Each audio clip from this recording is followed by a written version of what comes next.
It was a business जहाँ पे जुगाड़ ज़्यादा होता था. There was crime, there was a lot of political involvement. Real estate माना जाता था सिर्फ कैश का बिजनेस है, पार्किंग करना है, इलीगल पैसा लगाना है, उसका बिजनेस है. अपनी इंडस्ट्री का सबसे बड़ा प्रॉब्लम ये है ना कि क्रेडिबल इंफॉर्मेशन अवेलेबल नहीं है. रियल एस्टेट एक ऐसी इंडस्ट्री है जहाँ पे 400 एलाइड इंडस्ट्री को बिजनेस मिलता है. 400. रियल एस्टेट में ना एक ट्रस्ट डेफिसिट है ब्रांडिंग की. क्योंकि वो विश्वास नहीं बैठता है कि मैं मेरी पूरी लाइफ सेविंग एक बंदे को दे दूँ. समुद्र मंथन में एक बाजू थे दानव, एक बाजू थे देव, और इनके बीच में अमृत के लिए लड़ाई चल रही थी. अब ये अमृत क्या है? ये रियल एस्टेट की ट्रांसपेरेंसी, रियल एस्टेट की ग्रोथ, वो अमृत है. ओके. और ये दैत्य और दानव का जो ये इवेंट हुआ था जिसे समुद्र मंथन कहते हैं, तो मेरा मानना है रेरा ये इवेंट है. As a layman I want to understand how long it is going to take to double our investment. Friends, in today's episode, we have a very intelligent guest with us. He has achieved a lot in a very short span. I'm going to read out all the achievements he has. He is one of the best real estate developer of Mumbai, best-selling author, chairman statistics and research in CREDAI, TEDx speaker. He holds a world record for maximum book author on real estate sector. Winner of Young Thought Leader Award 25 times, honored by organizations such as CRISIL, Economic Times, CNBC 18, ET, and many more mainstream channels. So we will learn a lot from him about REITs, about RERA, about investment opportunities, and many more things. So welcome, Dr. Advocate Mr. Harshul Savla. Thank you so much for taking out time. My pleasure. What exactly inspired you to come to this industry and do so much work here?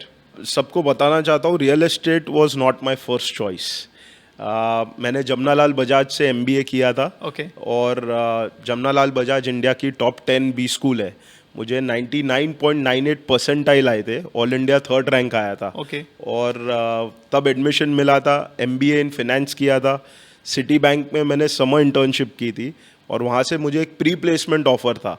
यानी कि मैं जैसे ही MBA complete करता हूँ वैसे मैं उनको join कर सकता था. I mean, you were very good in your studies. Academically, yes, I was blessed. And MBA join करने के पहले मैं टाटा कैपिटल करके कंपनी है जो NBFC है, उसमें मैं एज अ ग्रेजुएट ट्रेनी था. Okay. मुझे उन्होंने सबैटिकल ऑफर किया था. सबैटिकल मतलब आपका MBA प्रोग्राम करने के बाद आपके पास एक कंफर्म्ड ऑफर रहता है. Okay. तो आप इंटर्नशिप भी टाटा कैपिटल में कीजिए और आपका कंफर्म्ड ऑफर भी टाटा कैपिटल में. So I think I was blessed. Before joining MBA, I had an offer from Tata Capital. While doing MBA, I had an offer from Citibank. उसको छोड़ के और मेरे पास एक दो ऑफर आए थे दूसरी कंपनीज के as part of the campus procedure. तो उस वक्त एक ऐसा था कि MBA किया है इन फिनेंस, एक फ्रेशर के लिए 2012 में 25 लाख का जॉब मिल रहा है, ग्लोबल एक्सपोजर मिल रहा है. So it was a dream run. तो real estate was not really on the radar at that point.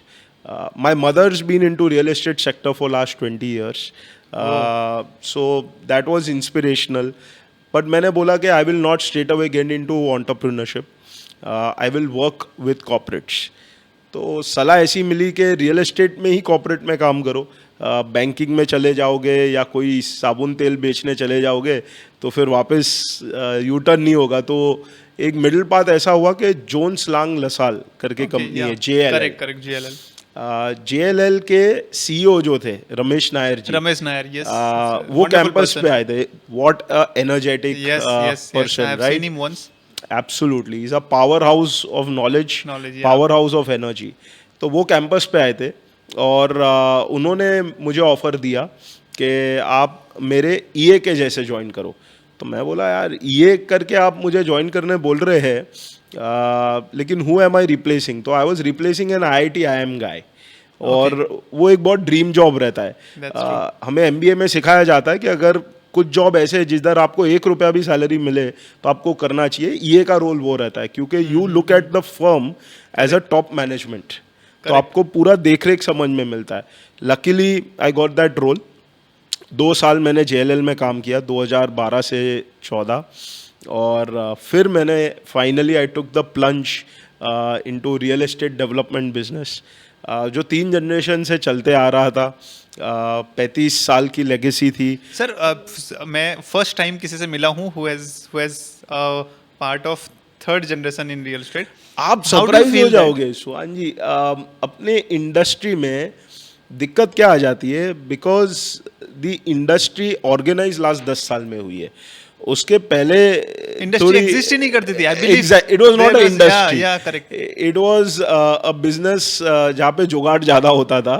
There was crime, there was a lot of political involvement. तो उस वजह से क्या होता था कि सेकेंड जनरेशन इच्छा ही नहीं रखता था वो करने, और आई थिंक समवेयर एल्डर्स भी वो इच्छा नहीं रखते थे कि उनके जो किड्स है या अगला जनरेशन है ये सेम करे, क्योंकि बहुत ही want them to go through exactly the same grind, right. But आप सरप्राइज हो जाओगे, जो ये नई ब्रीड आई है रियल एस्टेट में, वो सो एफिशिएंट, प्रोडक्टिव, सस्टेनेबल बिल्डिंग की बात करती है, एफिशिएंट बिल्डिंग की बात करती है, कंस्ट्रक्शन साइकिल की बात करती है। आईएम्स में ट्रेन होके आ रहे हैं, ट्रू, वो एक डायलॉग कर रहे हैं कि कहाँ हम बेहतर कर सके। And I am so proud of you know the industry, the way it is shaping. CREDAI करके एक संगठन का मैं भाग हूँ। क्रेडाई में 13,000 बिल्डर अक्रॉस इंडिया मेंबर्स है, 26 स्टेट से और 250 सिटीज़ से। वहाँ के जो नेशनल कमिटी है, वहाँ पे मैं रिसर्च और स्टैटिस्टिक्स का चेयरमैन हूँ। Yes. और यूथ विंग जो है, वहाँ पे developers below the age of 40 years, जो अक्सर सेकेंड, थर्ड, फोर्थ जनरेशन के डेवलपर्स होते हैं, वो इन्वॉल्व है। और जब मैं उनको देखता हूँ, क्योंकि मैं भी खुद बिलो 40 ईयर्स का हूँ, और जब मैं वो देखता हूँ, बहुत ही मोटिवेशनल रहता है। अलग अलग सिटीज़ से आप टीयर 2, 3 सिटीज़ के डेवलपर्स इतने फोकस्ड है, रेजर शार्प है, जो काम कर रहे हैं पैशन के साथ, और उनमें एक अंदर से ड्राइव है कि मुझे जो भी फादर ने या ग्रैंडफादर ने किया है उससे बड़ा, बेहतर और अच्छा कुछ बना के जाना है। तो ये एक इंडस्ट्री को शेप करने में, नेशन बिल्डिंग को, जो जैसे हमारे प्राइम मिनिस्टर कहते हैं विकसित भारत, कि 2047 तक उनको एक डेवलप्ड इकोनॉमी चाहिए, टॉप 3 इकोनॉमी चाहिए। आई थिंक रियल एस्टेट किसी भी कंट्री में उसका योगदान सबसे बड़ा रहता है। अगर उस कंट्री को टॉप 3 इकोनॉमी बनना है, आप कोई भी इकोनॉमी देख लीजिए, वो रियल एस्टेट और इंफ्रास्ट्रक्चर के ही बेस पे ग्रो होती है। जो डेवलप्ड नेशंस हैं या यू नो कंसीडरिंग चाइना और एनी अदर कंट्री, काफी ज्यादा हम लोग से बूस्ट पा चुके हैं रियल एस्टेट में, which we are now going to get. क्योंकि आप सरप्राइज हो गए, रियल एस्टेट एक ऐसी इंडस्ट्री है जहाँ पे 400 एलाइड इंडस्ट्री को बिजनेस मिलता है। 400, from security to steel to switch to paint. एक प्रोजेक्ट बनता है तो 400 इंडस्ट्री को वर्क ऑर्डर मिलता है। और इसका जो मल्टीप्लायर इफेक्ट हम बोलते हैं इकोनॉमी में, वो इतना बड़ा है कि अगर आई will not B of the mark अगर मैं कहूँ 1/4 इंडिया की जीडीपी इंफ्रास्ट्रक्चर और रियल एस्टेट चलाता है। Real estate second largest employer तो है ही, एग्रीकल्चर के बाद सबसे ज़्यादा लोग जो एंगेज्ड है रियल एस्टेट में, डायरेक्टली इनडायरेक्टली, वो इस सेक्टर में है। तो किसी भी देश को अगर प्रगति करनी है तो रियल एस्टेट और इंफ्रास्ट्रक्चर के सिवाय कोई ऑप्शन नहीं है। दूसरा, हम एक यंग नेशन है, हमारी एवरेज एज 27 साल है। करेक्ट। और ये एस्पिरेशनल एज ग्रुप है। पहले का real estate average buyer 40 years का हुआ करता था। करेक्ट। आप सरप्राइज हो गए, आज का एवरेज बायर 27 साल का है। 27 साल का बंदा आज डिसीजन ले रहा है कि मुझे घर क्या चाहिए, और वो घर का जो डिसीजन है वो स्क्वायर फुट पे नहीं ले रहा है, वो लोकेशन पे नहीं ले रहा है, वो एक एक्सपीरियंस खरीद रहा है, वो एक लाइफस्टाइल खरीद रहा है। True. तो इस वजह से इंडस्ट्री में जो डेवलपर से एक्सपेक्टेशन है वो बहुत चेंज हो गई है।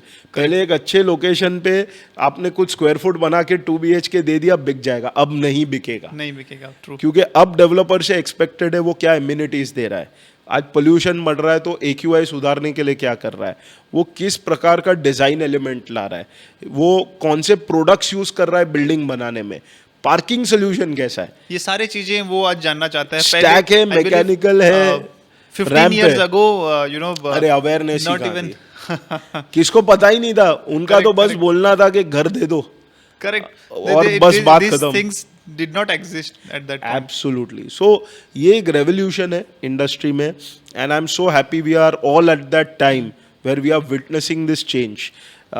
इकोनॉमिक्स में बोलते हैं हॉकी स्टिक ग्रोथ. अगर आप हॉकी स्टिक को देखते हो तो वो ऐसे करके नीचे आता है और फिर जो ऊपर जाता है जो डंडे के तरफ, तो वो जो ग्रोथ होती है ना, वो इंडिया अभी ले रही है. So it's at an inflection point जहाँ पे ग्रोथ सीधा एक्सपोनेंशियल होता है. Okay, so coming back to our next question. So, what do you think the major changes that has taken place in last 5 years?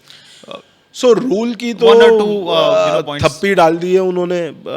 RERA ले लिया, GST ले लिया, land acquisition act change कर लिया, pandemic आ गया. मतलब ऐसा हो गया है कि एक ऐसी ब्रीड ऑफ डेवलपर निकले हैं कि जो अब सब तरीके से टिकाऊ है. इन पे आपने सब प्रयोग कर लिया है. आपने जीएसटी भी डाला, रेरा डाला, डीमॉन डाला, पेंडेमिक डाला, और उसके बाद भी अब वो काम कर रहा है.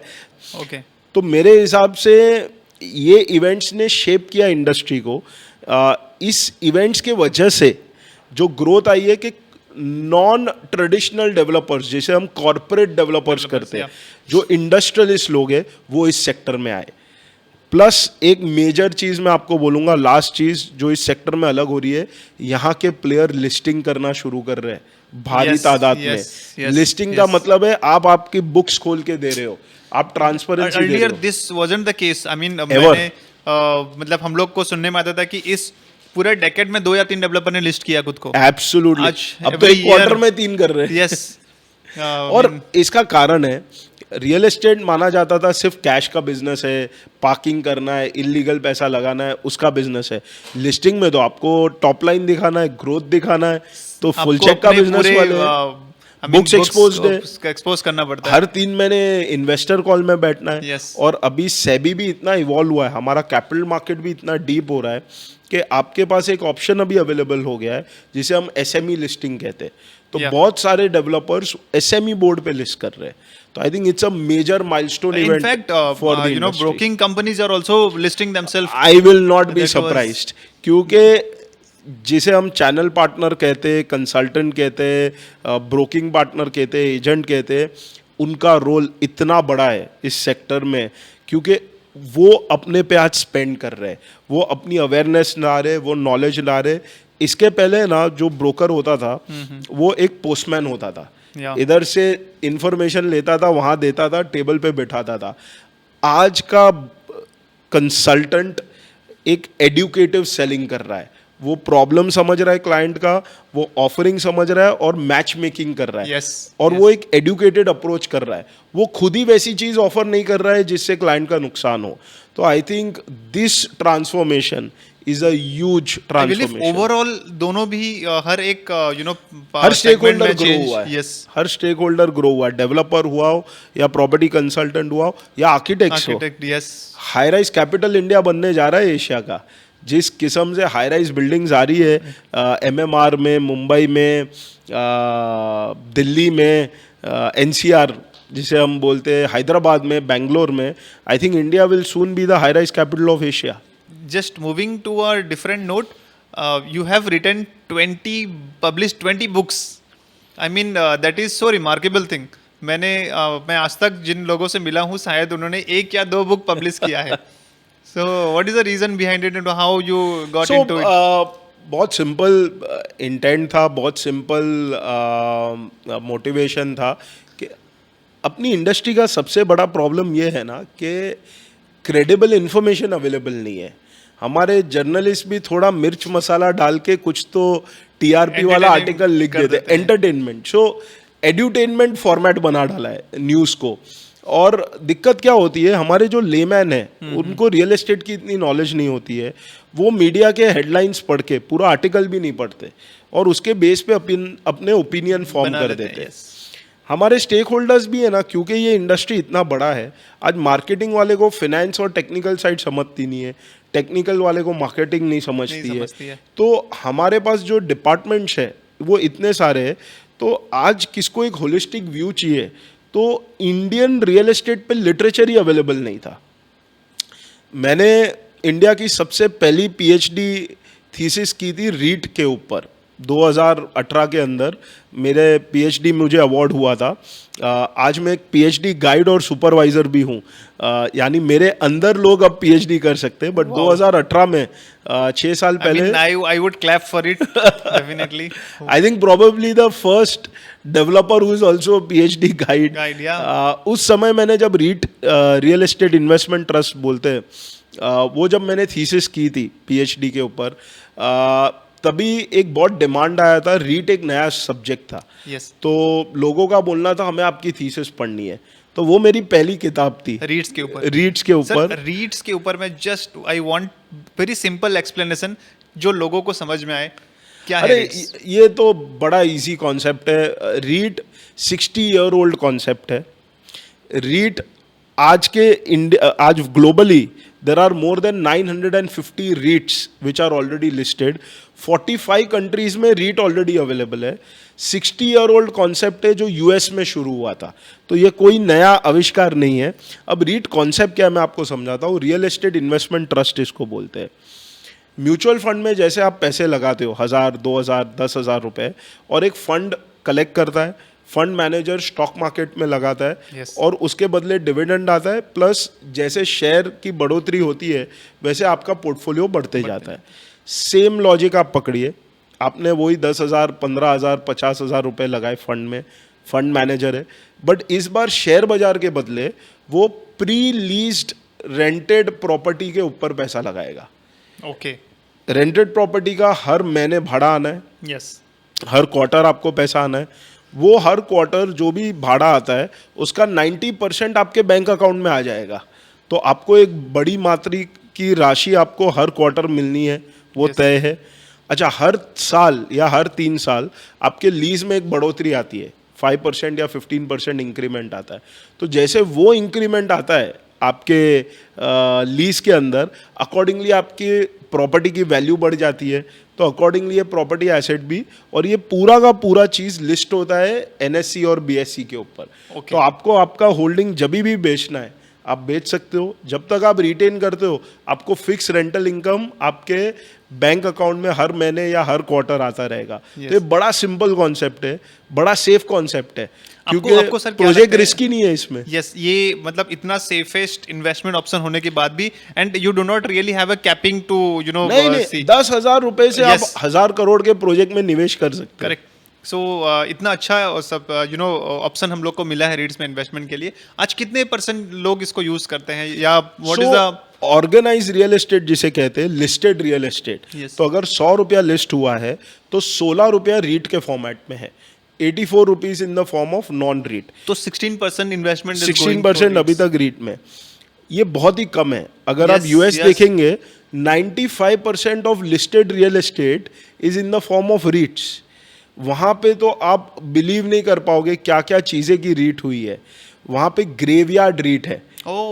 यहाँ पे तो हम हिंदू धर्म के हिसाब से अंतिम संस्कार करते हैं, वहाँ पे वो बैरी करते हैं। अब बैरी करते हैं जब भी, तो वहाँ पे कैसा है, अपने कब्रिस्तान जैसा नहीं है कि आदमी डर जाए। वहाँ पे तो झाड़ लगे हुए रहते हैं, लॉन होता है, बेंचेस होता है। हर 3 महीने कोई भी बड़ा ओकेजन हो लाइफ का तो फ्लावर देने जाते हैं, ब्लेसिंग लेने जाते हैं। और वहाँ पे लोग तो नक्की भी करते हैं कि मुझे इधर दफनाना, और उसका फैमिली एक प्रीमियम भरता रहता है हर साल का। तो रियल एस्टेट है, उसकी रेगुलर इनकम है। I mean, are you serious about this thing? Graveyard REIT, हमारे दर्शक गूगल पे डालिए ग्रेवयार्ड रीट और ये पूरा का पूरा आ जाएगा। आपको एक और मजेदार रीट बताता हूँ, प्रिजन रीट। ओके। तो हमारे उधर तो जेल मतलब गवर्नमेंट संभालती है, वहां पे prison is outsourced, private company prison चलाती है इन अब्रॉड। तो वहां पे गवर्नमेंट पैसा देती है रेगुलरली इन ल्यू ऑफ जो भी ये कंपनीज चलाती है। अब आपके पास रियल एस्टेट है जो है प्रिजन, रेगुलर इनकम गवर्नमेंट से आ रही है, उसकी बन गई रीट। मॉल की बन सकती है रीट, स्कूल की बन सकती है, हॉस्पिटल की बन सकती है। In the beginning you have used a word कि ग्रेवयार्ड में का रीट्स हो रहा है, तो आई मीन उसके बाद में ही सब आते हैं। I mean that every real estate which is income generating with certainty can become a REIT. या, और सोचने जैसा कॉन्सेप्ट है।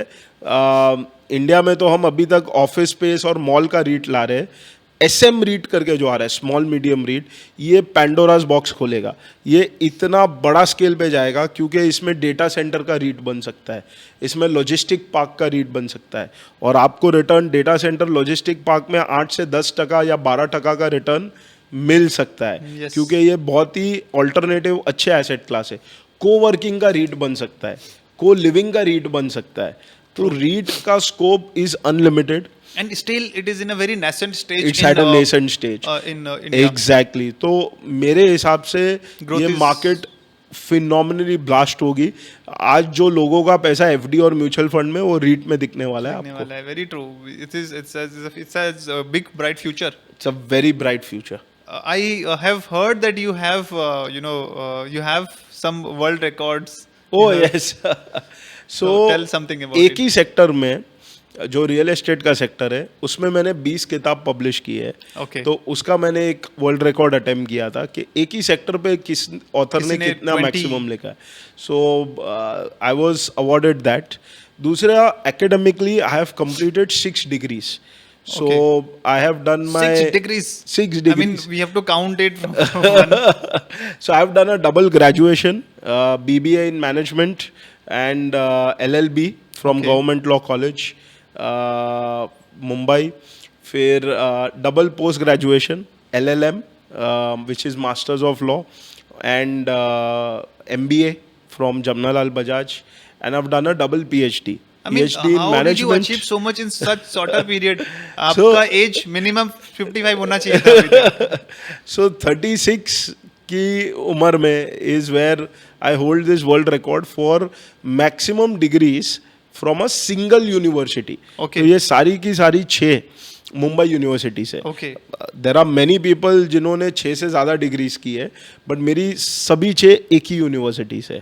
सो 2 वर्ल्ड रिकॉर्ड मेरे नाम पे है।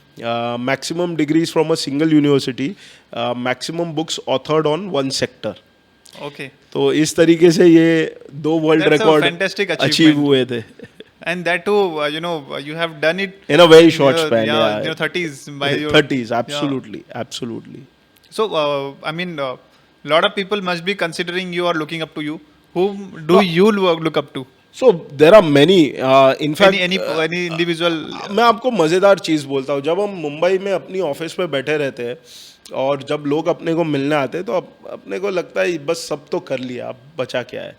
फिर जब आप क्रेडाई जैसे ओशन में जाते हो, हाँ, हाँ. जहाँ पे 13,000 बिल्डर होते हैं, I mean, everyone is up to mark. I mean, 26 state और 250 सिटी के बिल्डर जब जमा होते हैं, तब आपको लगता है कि भाई you are a spec. yeah, definitely. I mean, मतलब ऐसी you हस्तियाँ, have all your prestige, your DLF, your हर कोई, Godrej, मतलब everyone आप is बोलो there. रुस्तम जी, आप बोलो गणेश हाउसिंग, आप Yeah. बोलो Prestige, Brigade, everyone is there, I believe. आप जो नाम लो, Yeah, correct. He is there and the promoter is there, the Promoter is chairman there, is yes. There. हमारा एक इवेंट होता है, उसमें एवरेज 1000 बिल्डर आते हैं, और एक एक डेवलपर खुद में ही एक गैलेक्सी है। Correct. और जब आप उनको मिलते हो, यू गेट सो हम्बल्ड। आपको लगता है कि भाई आपने जो किया है ना, वो तो अभी एक Minute. ग्रेन के बराबर है पूरी चक्की के अंदर। सो Correct. The most humbling experience, the most learning experience I get is when I attend a national event of CREDAI. और तब एक मोटिवेशन आता है कि अब और भी करेंगे, नहीं तो ऐसा लगता है यार सब किया है, ठीक है, अब थोड़ा रिलैक्स करते हैं। बट जब उधर जाते हो और वहाँ पे एक एक डेवलपर टाइगर है, 60 ईयर का टाइगर है, कोई 70 ईयर का टाइगर है, और कोई 50 साल का है, and the passion they have. वहाँ पे डेवलपर्स है जिन्होंने आयरन मैन किया हुआ है मल्टीपल बार। तो हमें लगता है डेवलपर मतलब कोई एक पॉट बेलीड गंजा सा गोल्ड चेन पहना हुआ पॉलिटिशियन और यू नो अंडरवर्ल्ड को लेके चलता हुआ बिल्डर रहेगा, स्लम का कोई नहीं। भाई आप आओ इधर, आयरन मैन बिल्डर्स है हमारे पास, फिटनेस फ्रीक्स, सो शार्प, मल्टी विजनरी, और इन लोग का थॉट प्रोसेस एटलीस्ट 30 ईयर्स आगे है। तो जब ये सुनने मिलता है, and I am very fortunate कि क्रेडाई में because of my academics, because of my experience, I have been made the chairman of statistics research. तो मैं उस रूम में जब बैठता हूँ और मैं जब सुनता हूँ, ट्रस्ट मी, ये Harvard, IIM Ahmedabad, IIT Bombay combined into 100 का जो नॉलेज रहेगा ना, वो उस रूम में चलता रहता है. And it's a close door meeting जहाँ पे जो वो सुनने मिलता है, जो विजन मिलता है, unbeatable. It is 1000 years of experience in a room. आप सोचो 1000 साल का अनुभव अगर आपको मिल रहा है सुनने, तो भाई, सो Great learning. I think I look up to all of these guys and they are rock stars. और ना केवल मुंबई से, मुंबई वालों को Across लगता है मुंबई India. खत्म है. हाँ, very true, yes. मुंबई के आगे है ही क्या, 40% हम रियल एस्टेट सेल हम ही कंट्रोल करते हैं. बट नहीं, आप देखो हैदराबाद की स्टोरी सुनो, आप बेंगलोर की सुनो, गुजरात की सुनो. Last 5 years have NCR. been really, game changing. It has been a all inclusive growth for India. Plotted development shoot हो रहा है. मैं अभी हाल ही में रायपुर गया था, अरमानी एक्सचेंज उधर मॉल में बिक रहा है. And I was looking at that store and I was wondering कोई आता भी है कि नहीं. फुल था. तो जो लोग उधर से बेंगलोर जाते थे या मुंबई आते थे, अब उनके ही मॉल में अरमानी का स्टोर है. And all the top brands. आप सोच नहीं सकते हो, शायद मुंबई में एक आध दो ब्रांड नहीं होगी, बट रायपुर में तो सब है. एंड गाड़ी, आप वॉल्वो से लेके मर्सिडीज से लेके BMW की जो गाड़ी बोलो, तो रायपुर, छत्तीसगढ़, हमें लगता था ये क्या नक्सलवादी रहेगा, पिछवाड़ा देश है. नहीं भाई, लास्ट 10 साल में जो ग्रोथ आई है, जो हाई राइज बन रहे, जो मॉल बन रहे, अनबिलीवेबल. और उनका जो इंफ्रा सेटअप है, तो ये एक जो ग्रोथ विजन था स्मार्ट सिटीज़ का या मल्टी सिटीज़ का, आई थिंक पैंडेमिक के बाद ये होना शुरू हो गया. यस. अब आप अपने आप को कैसे डिफाइन करना चाहेंगे? An author who turn developer और developer who turn to an author? I think I would define myself as an entrepreneur who does a lot of things ultimately with the objective to grow his business. Okay. So चाहे वो मेरा books लिखना हो, चाहे वो मेरे different forums पे जाके बोलना हो, चाहे एक TEDx टॉक देना हो, चाहे कुछ पढ़ना हो, कुछ लिखना हो, अल्टीमेट ऑब्जेक्टिव ये सबका रहता है कि इसको रियल एस्टेट से कैसा जोड़ा जाए और इससे मेरा बिजनेस कैसे बढ़ सके. वो अल्टीमेट रहता है. क्योंकि But what drives you to write so much so obsession मैंने about एक this ही चीज book? सोचा था कि आज बंदे की ब्रांडिंग क्या होती है. रियल एस्टेट में ना एक ट्रस्ट डेफिसिट है ब्रांडिंग की. Yeah. क्योंकि वो विश्वास नहीं बैठता है कि मैं मेरी पूरी लाइफ सेविंग एक बंदे को दे दूँ. I think education, research, books, they add a lot of credibility. Yes. तो ये एक सोचा हुआ मार्केटिंग ब्रांडिंग स्ट्रैटेजी भी आप जिसे बोल सकते हो कि इट चेंजेस द आउटलुक. नहीं तो एक गिराक आता है, लैंडलॉर्ड आता है, वो क्या बोलता है कि हमारे दिमाग में डेवलपर मतलब भाई एक शाख है जिससे हमको बच के रहना है. बट मोमेंट उनको पता चलता है नहीं, there are these other aspects to you, the comfort level is very different. Yes. अब आप कोई ब्यूरोक्रेट को मिलने जाते हो, उसे पसंद आता है कि एक PhD डेवलपर से मैं बात कर रहा हूँ, Very true. तो योर कॉन्वर्जेशन इज डिफरेंट. तो I think ultimately everything adds up to business. And if it doesn't add up to business, it's not something that I would do. So every move is towards that. What motivates me, I think, is simply the joy that I see when people write to me. They reach out to me on, I'm very active on social media. तो LinkedIn हुआ, Twitter हुआ, Facebook हुआ, WhatsApp हुआ. लोग लिखते हैं कि truly I'm blessed that I could read something on real estate which had a unbiased view. और मैं I make it a point, मेरा ये पूरा जो 20 किताब का जो सिलसिला है ना, is on a no profit no loss basis. So I don't want to make money out of it. I just want to create awareness. Yes. और मेरा ये मानना है अगर awareness होगा ना, तो इंडस्ट्री के 80% प्रॉब्लम्स विल बी सॉल्व्ड. तो कोई भी, और मुझे टॉपिक्स भी मेरे रीडर्स देते. Okay. So I always reach out to readers saying कि अगला किस पे लिखना है, आप बताओ, और उधर से ही आइडियाज आते हैं. सो आई right what my audience wants to read. So can you take us through your research process, because अभी रिसर्च प्रोसेस में क्या होता है कि बहुत सारे लोग हम लोग जो जिन्होंने कभी पब्लिश किया ही नहीं, so how do they know अरे कैसे? ये बहुत ही सिंपल है. सो आई विल टेल यू, ये हमें पीएचडी में सिखाते हैं. Okay. क्योंकि पीएचडी में तो ग्रंथ लिखना होता है. Yes, तो Thesis पीएचडी में काफी ये लिखने ट्रेनिंग पड़ते हैं. मिलता है. Yes, absolutely. सो बड़ा सिंपल सा फॉर्मूला है. आपने एक टॉपिक पहले डिसाइड करना है कि आपको किस चीज़ पे लिखना है. ओके. अब आपका टॉपिक नक्की हो गया तो आपको एक इंडेक्स बनानी है कि मेरे चैप्टर्स कौन से रहेंगे. कि ये टॉपिक मैं कवर करूंगा 15 चैप्टर्स में, तो ये 15 चैप्टर्स कौन से रहेंगे. Okay. अब ये डिफिकल्ट है बहुत, क्योंकि आपको इसमें एक हफ्ता भी लग जाएगा, महीना भी लग जाएगा. क्योंकि जब आप चैप्टर्स लिखेंगे तब आपको क्लिक होगा कि डुप्लीकेट हो रहा है, नहीं डुप्लीकेट हो रहा है, फ्लो बराबर बैठ रहा है, नहीं बैठ रहा है. Okay. ये आपका मेन काम है कि आपको चैप्टर्स आइडेंटिफाई करना है.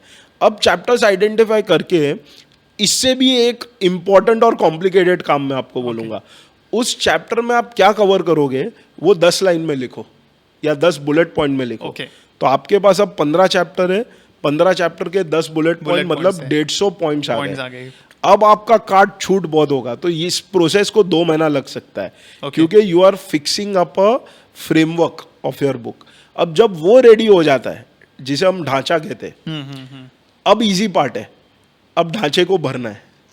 तो भरने का तो हम सबको ट्रेनिंग भरपूर मिली पड़ी है कि अगर आपको पता है कि ढांचा क्या है, आपको बुलेट पॉइंट पता है, हेडर पता है, now it gets easier. Now is the easy part. लोग गलती क्या करते हैं, ढांचा बनाते नहीं है, इंडेक्स बनाते नहीं है, पॉइंट्स बनाते नहीं है, चैप्टर सीधा लिखना शुरू करते. चैप्टर लिखने में टू एंड फ्रो करते रहते. फिर उसमें आगे जाएंगे, पीछे जाएंगे, अपडेट करेंगे, 2 साल लग जाता है. भैया बुक नहीं बनती. ऐसा नहीं है, एक बुक 3 महीने में बन सकती है. सर, आपका शॉर्टेस्ट ड्यूरेशन एक बुक को कंप्लीट करने का कितना था?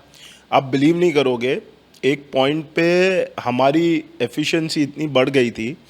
और जब मैं हमारी बोलता हूँ तो मेरी जो रिसर्च टीम है, मेरी खुद की, जो हमारे पब्लिशर्स है, उधर जो मैन्यूस्क्रिप्ट टाइप सेट करते हैं, डिज़ाइन करते हैं, कवर कॉपीराइट करते हैं, बुक को लिस्ट करते हैं, तो इसमें कम से कम एक बुक आती है तो यहाँ पे 8-9 अलग अलग टीम का कोऑर्डिनेशन और इन्वॉल्वमेंट रहता है.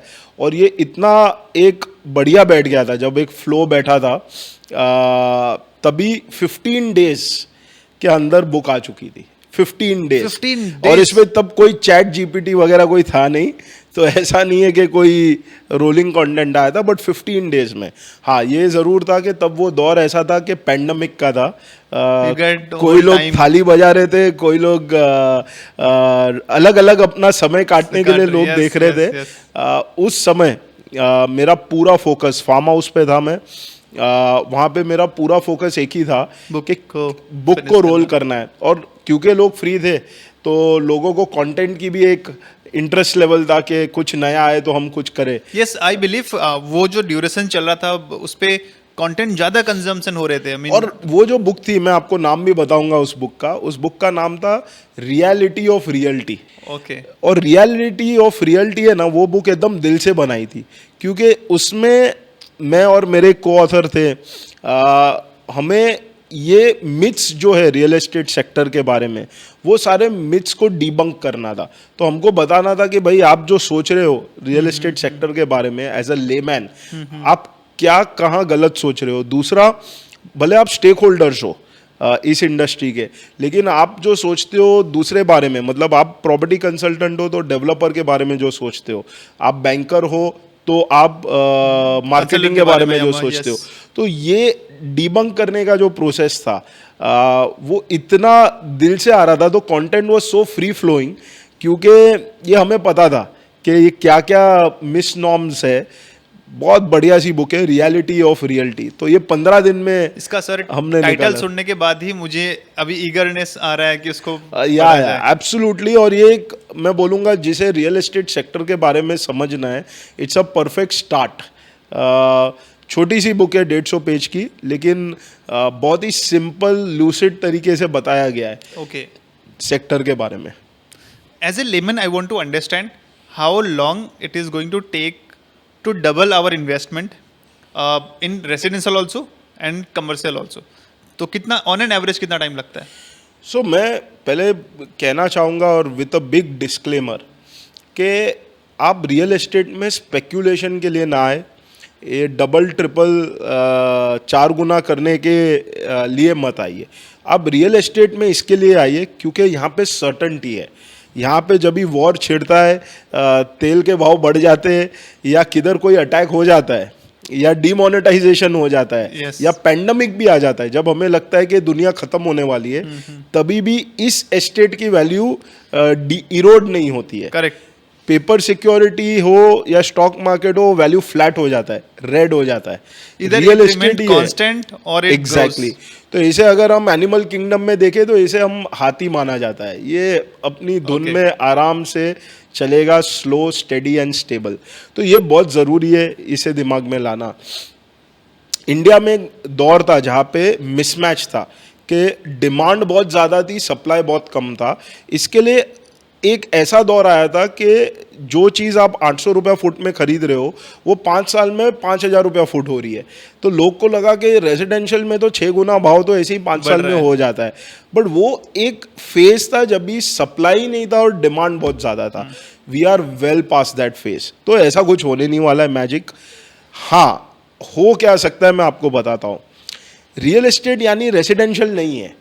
रियल एस्टेट में ऑफिस आता है, मॉल्स आता है, डेटा सेंटर आता है, लॉजिस्टिक पार्क्स आते हैं, रीट्स आता है, All different SM asset REITs classes. आता है। एब्सोल्युटली। मैंने एक बुक लिखी है ऑल्टरनेटिव रियल एस्टेट करके, वहाँ पे मैंने 18 रियल एस्टेट के एसेट क्लासेस के बारे में बताया है। तो ऑल्टरनेटिव रियल एस्टेट का ये मानना है कि आप जब रियल एस्टेट आपको अच्छा लगता है, और अच्छा लगना ही चाहिए क्योंकि that is the only asset which is real, but do not go blindly after residential. क्योंकि रेसिडेंशियल की दिक्कत क्या है कि आज अगर आप देखोगे तो 100 में से 90 डेवलपर रेसिडेंशियल बना रहे। यस। उनके पोर्टफोलियोज देखोगे तो 90% of the 90% developers portfolio is also residential. मतलब रेसिडेंशियल का सप्लाई स्लोली स्टेडिली काफी आ रहा है। Yes. तो वो डिमांड को मीट करते रहेगा। तो एक सिंपल इकोनॉमिक का लॉ है कि अगर डिमांड सप्लाई मीट हो रहा है तो उसमें एक्सपोनेंशियल ग्रोथ नहीं आने वाला है। यस। तो रेसिडेंशियल पे फिर भी आप बुलिश है तो मेरी सलाह क्या रहेगी, वैल्यू एडेड रेसिडेंशियल को देखिए। अब वैल्यू एडेड रेसिडेंशियल क्या है? को लिविंग। जब एक रेसिडेंशियल को सर्विस अपार्टमेंट बनाया जाता है जिसमें आपका यूटिलिटीज कवर्ड है, क्लीनिंग कवर्ड है, हाउसकीपिंग कवर्ड है, तो आप रेंटल प्रीमियम चार्ज कर सकते हो। अब बहुत सारे वर्किंग प्रोफेशनल्स है, सिंगल्स है, जिन्हें इजीली रेंटल हाउस नहीं मिलता है, तो उनके लिए आप फैसिलिटी दे सकते हो। Okay. अब उसमें रिटर्न्स डबल हो जाते हैं। तो अगर एक नॉर्मल रेसिडेंस आपको 3% रिटर्न देता है तो वैल्यू एडेड रेसिडेंशियल, जिसे हम को लिविंग बोलते हैं या रेंटेड अपार्टमेंट, 5 और 6%? 6% पे चले जाता है। तो अगर आपको रेसिडेंशियल पसंद है तो इन्वेस्ट कीजिए, लेकिन into value added residential. Similarly alternate reality, alternative real estate है रियल ये। एस्टेट। अब दूसरा, अगर सबसे बेस्ट इन्वेस्टमेंट मैं मानता हूँ data centre, logistic park, warehouse है। उसके जैसा कोई रियल एस्टेट नहीं अगर इन्वेस्ट करना है। क्यों? क्योंकि इसे बनाना बड़ा सिंपल है।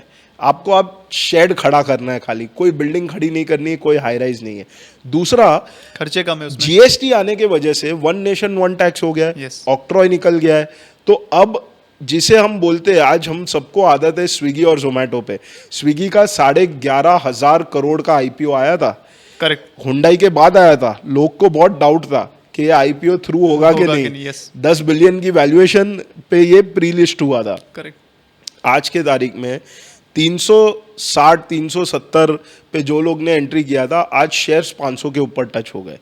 तो ये दर्शाता है कि ऑनलाइन ऐप पे जो हम ऑर्डर करते हैं इसमें बहुत लिमिटेड प्लेयर है। जोमेटो है, स्विगी है, जेप्टो है।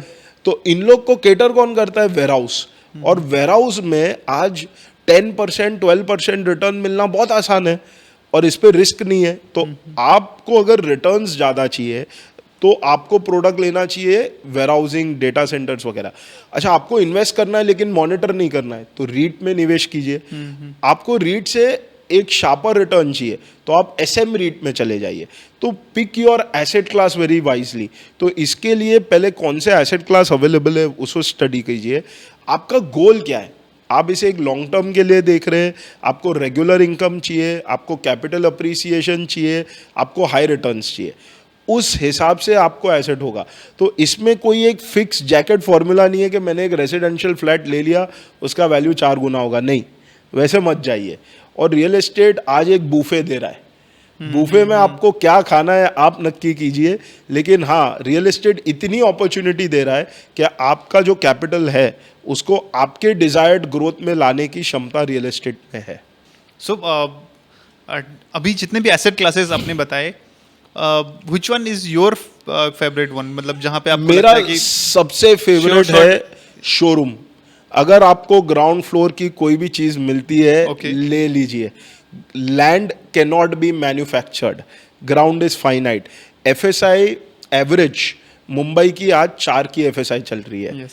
सिंगापुर में 15 की एफएसआई चल रही है, हांगकांग में 18 की एफएसआई चल रही है, शिकागो में 24 की एफएसआई चल रही है। Okay. इसका मतलब क्या है कि बॉम्बे की एफएसआई 12, 15, 18 पे जाने वाली है। ओके, अब एफएसआई ग्रो होती है मतलब क्या होता है, बिल्डिंग और लंबी बनना शुरू होती है। यस, ग्राउंड कितना बड़ा होता है, ग्राउंड तो उतना ही रहेगा।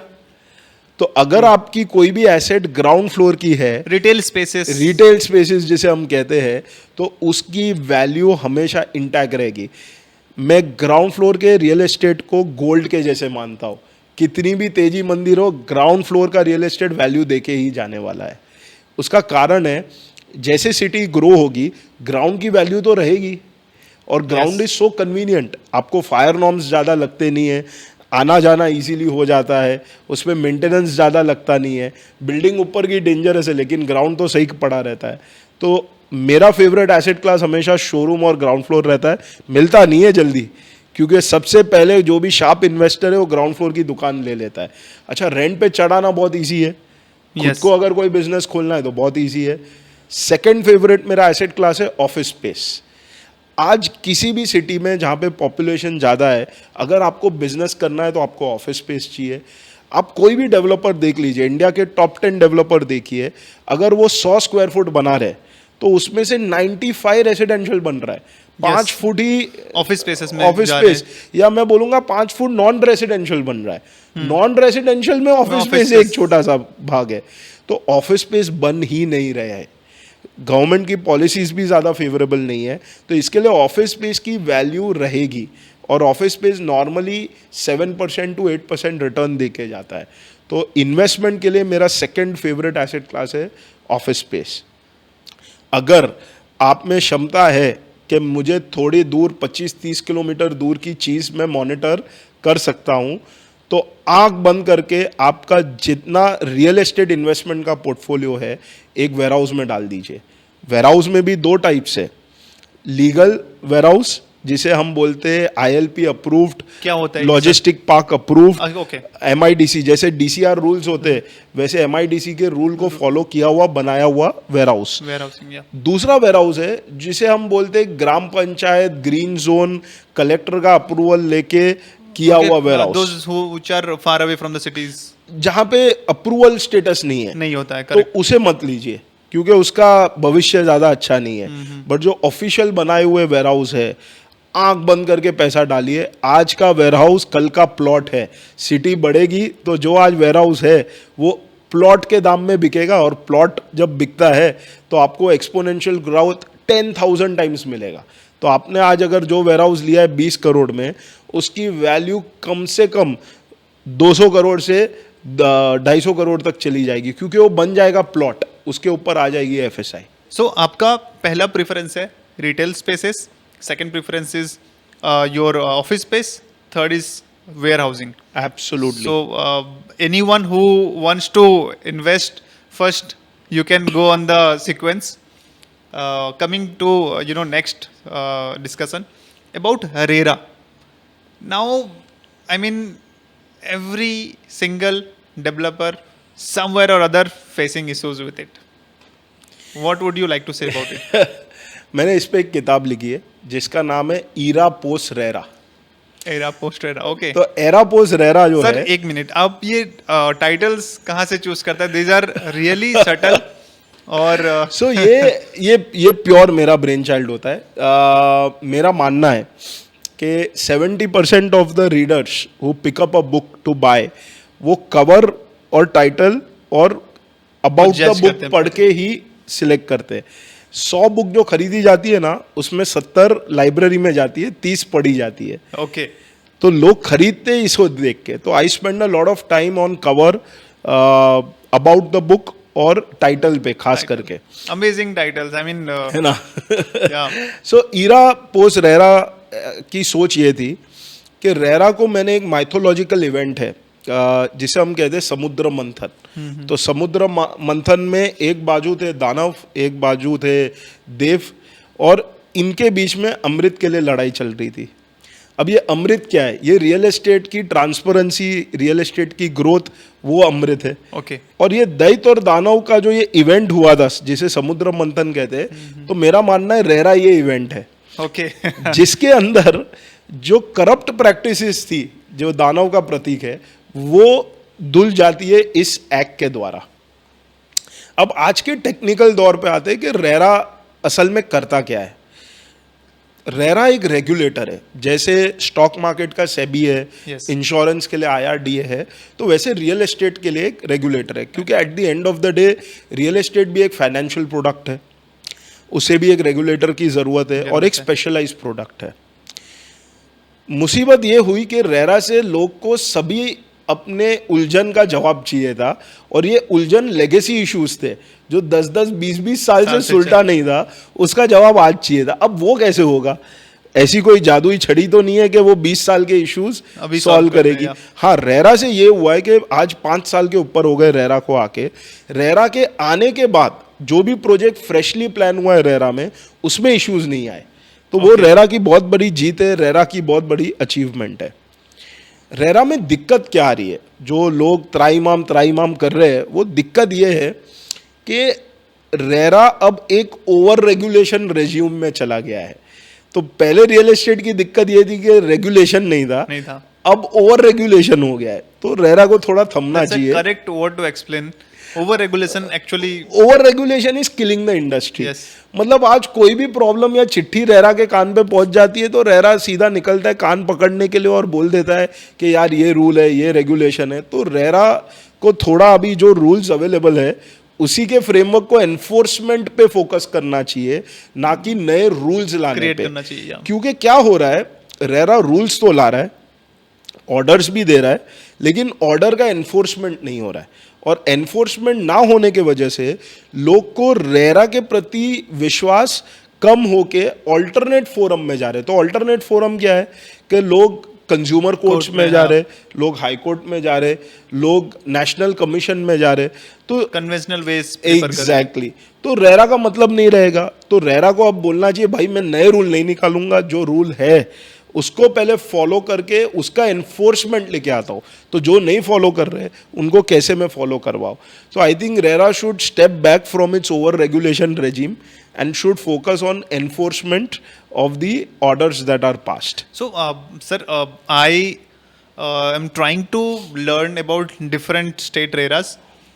अब मुझे जो समझ में आ रहा है, महाराष्ट्र का जो रेरा है आज के टाइम पे, that is something which is more I believe firm और काफ़ी रिगरसली उस पर काम किया जा रहा है। ये आपने ओवरऑल सिनेरियोज ऑफ, बहुत ही उम्दा सवाल पूछा है। ये इसका जवाब है ना हिंदुस्तान के संविधान में। तो अपना जो कॉन्स्टिट्यूशन है उसमें 3 लिस्ट है। Okay, centre list, state list और union list, concurrent list. Centre list क्या रहता है? वो सब्जेक्ट जहाँ पे सेंट्रल गवर्नमेंट को अधिकार है रूल्स बनाने का। ओके, जैसे हमारे पास 500 के ऊपर सब्जेक्ट्स है, उसके ऊपर कौन से सब्जेक्ट्स है जिस पे सेंट्रल गवर्नमेंट रूल बनाएगा, वो सेंटर लिस्ट है। ट्रू। दूसरा लिस्ट आता है जिसे हम कहते हैं स्टेट लिस्ट। तो ऐसे सब्जेक्ट्स है जिसके ऊपर केवल स्टेट गवर्नमेंट रूल बना सकता है। और तीसरा जो है जिसे हम बोलते हैं कॉन्करेंट लिस्ट। कॉन्करेंट लिस्ट में ऐसे सब्जेक्ट्स है जहाँ पे दोनों सेंटर और स्टेट दोनों रूल बना सकते हैं। अब रियल एस्टेट जाता है कंकरेंट लिस्ट के अंदर। तो रियल एस्टेट पे सेंट्रल गवर्नमेंट भी रूल बना सकती है, स्टेट गवर्नमेंट भी बना सकती है। Very true. अब इस वजह से हुआ क्या है कि सेंट्रल गवर्नमेंट ने एक रेरा एक्ट बना दिया है, लेकिन क्योंकि ये कंकरेंट लिस्ट है तो हर स्टेट को छूट दी गई है कि प्रिंसिपल मदर एक्ट को आप अपने हिसाब से, आपके स्टेट की रिक्वायरमेंट के हिसाब से इसको मॉडिफाई कीजिए। अब एक इम्पॉर्टेंट स्टेटिस्टिक्स आपको देता हूँ, 35% of the real estate sales of India, organised real estate sales, happens from MMR, जिसे हम मुंबई मेट्रोपॉलिटन रीजन बोलते हैं। I never heard this before.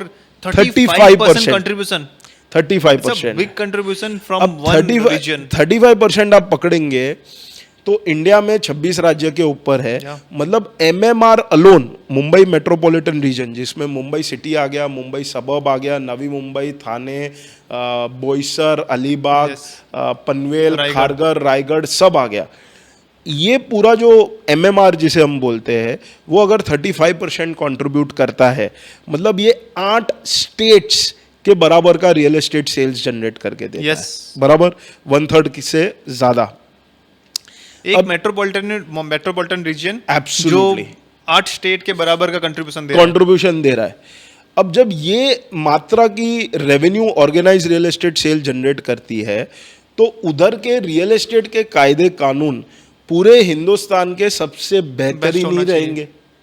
इसके लिए कभी भी आप देखो, हमारे पास एक एक्ट है मोफा करके, yes, earlier before era it was there. Correct, और अभी भी है, अभी रिपील की बात चल रही है, क्योंकि एक ही सब्जेक्ट पे 2 कानून हो गए। नहीं होना चाहिए। तो बट थोड़े लॉयर लोग हैं जो बोलते नहीं मोफा भी हमको चाहिए, रेरा भी चाहिए। बट खैर, मोफा को सेम टू सेम और उसका कॉपी करके कर्नाटका ने कोफा बना दिया था। ओके। तो ये नई बात नहीं है कि MahaRERA is visionary. In fact one of the founders of RERA became the first MahaRERA chief. Okay. तो जिन्होंने रेरा राष्ट्रीय लेवल पे लिखा था, वही हमारे स्टेट रेरा के चीफ थे। तो MahaRERA is the most forthcoming, all other RERAs are adopting.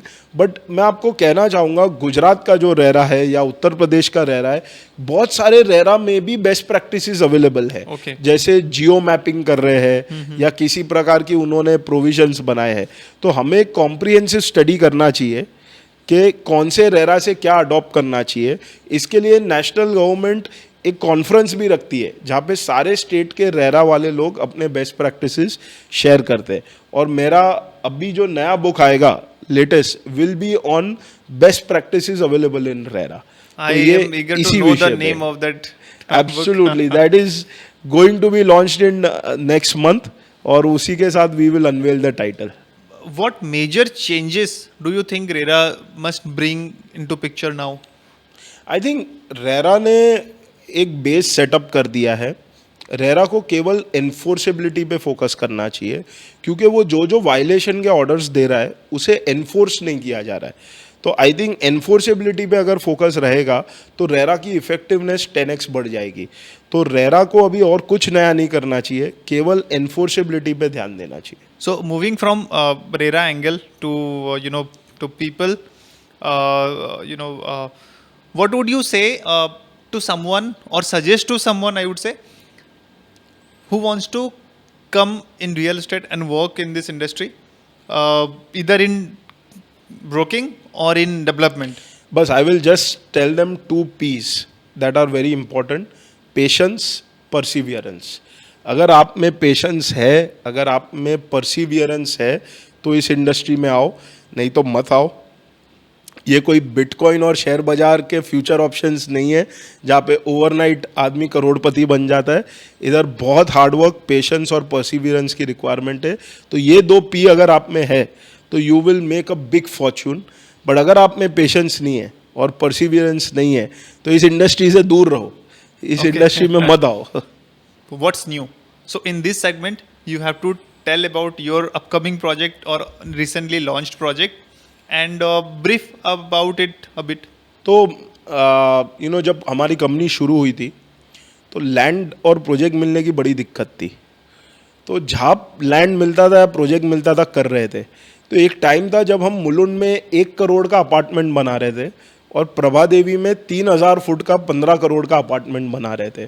तो company was working on a full band from 1 crore to 15 crore. 15 CR. But होता क्या है कि उसमें एफिशिएंसी बहुत कम हो जाती है, बिकॉज आपका प्रोक्योरमेंट से लेके आप रेपुटेशन साइकिल्स नहीं कर सकते। तो जब मैं कंपनी ज्वाइन किया 2014 में, 10 साल पहले, मैंने बोला कि हमें एक विजन प्लान बनाना पड़ेगा कि which markets we want to be in. और तभी तो रायता काफ़ी फैला हुआ था across From Mumbai 1 CR to 15 CR. और western suburb, eastern suburb, south Bombay, central Bombay, हम सब जगह थे। तो हमने एक कॉन्शियस कॉल लिया कि अगले 10 साल में we will streamline our operations and only be in the luxury and ultra luxury segment. Luxury segment क्या होता है? जहाँ पे भाव 50,000 रुपया पर स्क्वायर फुट ऑन कारपेट से ऊपर रहता है। अल्ट्रा लग्जरी सेगमेंट है जहाँ पे रेट्स 75,000 पर स्क्वायर फुट ऑन कारपेट के ऊपर रहता है। तो हमने बोला हम यही दो मार्केट पे फोकस करेंगे। तो मुंबई में इस मार्केट्स को कहा जाता है सोबो, साउथ मुंबई। Yes. तो वहाँ पे ये है, और सिलेक्टेड पॉकेट्स ऑफ सबब जैसे खार, बैंड्रा, सेंटा क्रूज और जुहू। तो हमने बोला अब हम फोकस इस पे करेंगे। इसमें भी हमने बोला कि सोबो से हम शुरुआत करते हैं। तो हमारे जो अपकमिंग प्रोजेक्ट्स है यार, नियर टू लॉन्च वाले जो प्रोजेक्ट्स है वो है मरीन लाइंस, चन्नी रोड, वर्ली, दादर हिंदू कॉलोनी और माटुंगा। Okay. तो ये जो लोकेशंस है ये सब 50,000 से लेके 1.5 लाख रुपए तक के लोकेशंस है। यहाँ पे हमारे सारे प्रोजेक्ट्स रेसिडेंशियल आ रहे। तो अब मेरी जो टीम्स है, कंसल्टेंट्स है, डिज़ाइन आर्किटेक्ट है, लाइजन है, लैंडस्केप है, आरसीसी है, एमईपी है, 400 इंडस्ट्री मैंने बोला था, ये सबका फोकस अब लग्जरी पे है। तो जो एक माइंडसेट में हम जा रहे हैं वो है कि हमें एक्सक्लूसिवली लग्जरी डेवलपर बनना है। इसके लिए बैकग्राउंड में 5-7 साल से मेहनत चल रही है इस डायरेक्शन में जाने। इसलिए हमने हमारे 3-4 लैंड्स या 3-4 प्रोजेक्ट शेल्फ भी कर दिए। Okay. जो चेंबूर के मार्केट में थे, वकोला के मार्केट में थे, अंधेरी के मार्केट में थे। हमने बोला हम ये इस पे अब फोकस नहीं करेंगे क्योंकि इधर जाएंगे तो हम डाइवर्ट हो जाएंगे। तो ये कंपनी का ग्रोथ है अगले 10 साल के लिए। ये जो नीस सेगमेंट क्रिएट करना चाह रहे हैं, दिस वाज योर प्लान और हाउ? सो ऑफ कोर्स ये ग्रुप डिसीजन था, but I was a firm believer के in a growing India luxury is what will sell, luxury is what people want. आज के दौर में वो योलो सिंड्रोम जिसको हम बोलते हैं, यू लिव ओनली वंस, वो बहुत दिमाग में बैठ गया है सबको पैंडेमिक के बाद। तो लग्जरी का दौर तो चलता रहेगा और अल्टीमेटली शेयर बाजार का पैसा आएगा किधर? लग्जरी में ही तो। सो अभी कुछ अपकमिंग प्रोजेक्ट हैं आपके जो अभी you are going to, I mean? So immediately we will be launching something in Dadar Hindu Colony, जो बहुत ही एक इंटरेस्टिंग प्रोजेक्ट है। वहाँ पे हमने एक छोटे से बुटीक लोकेशन पे सारे एम्यूनिटीज़, स्विमिंग पूल से लेके टेरेस गार्डन से लेके फिटनेस सेंटर से लेके योगा एरिना से लेके सब कुछ प्रोवाइड किया है। अब फोकस बहुत कुछ क्या गया है कि how to provide a holistic living within the building. तो पूरा एक्सपीरियंस के ऊपर हमने कॉन्सेप्ट लिया है। एक छोटे से बुटीक 21 माले के प्रोजेक्ट में we are providing 4 lifts. Okay. हमने एक अलग पाथवे बनाया क्योंकि हमें अगले 20 साल का रिक्वायरमेंट सोचना पड़ता है जब एक बिल्डिंग आज बना रहे। तो ईवी का दौर चल रहा है, तो ईवी गाड़ियों को आप चार्ज किधर करोगे, उनको वॉश कहाँ पे करोगे? आज जोमेटो, स्विगी, जेप्टो ये सब का दौर चल रहा है। तो वो जो डिलीवरी बॉयज़ आएंगे तो उनके लिए एक पाथवे बनाया है। yes. आज हेल्पर्स का पाथवे बनाया है। तो ये सब पाथवे बनाए ताकि जो रेसिडेंट या उनके गेस्ट आए उनको डिस्टर्बेंस ना हो। तो ये प्लानिंग में हमने करीबन 6-8 महीने डाल दिए थे और जो प्रोडक्ट रेडी हुआ है बहुत ही एक्साइटिंग और इंटरेस्टिंग है। उसके बाद हम एक बढ़िया प्रोजेक्ट ला रहे हैं चन्नी रोड के अंदर। चन्नी रोड एक बहुत ही हेरिटेज हिस्टोरिकल लेगेसी वाला लोकेशन है, साउथ मुंबई का प्रीमियम लोकेशन है।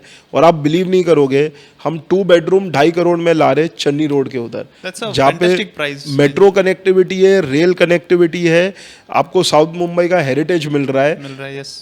आज लोग 2.5 करोड़ में थाना में घर खरीदेंगे, उनको साउथ बॉम्बे में 2.5 करोड़ में 2 बेडरूम मिलेगा। Oh, that's very amazing thing. मतलब वहाँ का उस लोकेशन के हिसाब से price range is very perfect. So with this we will move to our final rapid fire round. In this you have to answer the questions in one line. Any destination according to you is new hotspot for investment? Alibag. Alibag is going to see the growth of its lifetime. So I think that is one destination. If not real estate, which other profession you would be in? I think I would be teaching. Okay, writing books or closing deals, which is your favorite? Oh, closing deals. absolutely gives me an adrenal rush like nothing else. Favorite pastime? I think watching movies, I'm a big movie buff. You prefer bike or car? I'm a car guy, safety first. जो किस्म के BMC road देती है, I don't think it's advisable. Developer you look up to? I think Baman Irani, Rustamji Group, is someone I really look up to. What is the best investment you have ever made so far? Investment on yourself is the best investment. Any movie that has inspired you? I think movies keep inspiring me. Gladiator 2 is the one much recently which I saw. It was really inspirational. One must-read book according to you? I think read my own books, and Era Post Rera will be an eye-opener. What best advice you have received so far in your life? Be patient. It will come to you. What's your favorite international destination? I love Maldives. Thank you. With that, we are ending the rapid fire round. Thanks. You have been an amazing guest so far. We have got really good informations about REITs, about RERA, about any investment perspective. So thank you very much for coming to the show. My pleasure. And look forward to host you again in future. Absolutely. Thank you so much for coming. Thanks.